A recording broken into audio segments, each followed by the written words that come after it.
37 years old, multiple organ failure, CKD stage 2, fatty liver stage 2, diabetic, hypertensive.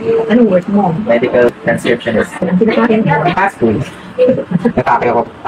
BP ko na 190 over 120. Pulse rate is around 120. So, yun, nabdala ako sa ER. That time po, my function sa FGR ko is 80% na lang. Sinapat ako ng doctor ko. Sabi niya, forever na yan. Kumbaga, forever ka na mag-maintain. And hindi ka nagagaling. Kumbaga, na-prevent natin, mapapahaba natin ng konti yung bago ka mag-transplant or dialysis. Then that moment, parang binagsakan ng langit at lupa. I pray na sana may iba pang solusyon. I-refer ng tita ko si Dr. Tani. Tinuruan niya kami ng how to manage yung food, paano yung dapat gawin, paano kainin, ano yung mga nutrients na kailangan para magbalik yung function ng kidneys mo. Sabi niya, hindi naman agad-agad yan, hindi instant. Ginawa ko lang yun, sinunod ko strict diet after 1.5 month. Yun, maganda naman yung result kasi from 80% function of EFGR, naging 112. Tapos from 110 na creatinine, naging 84.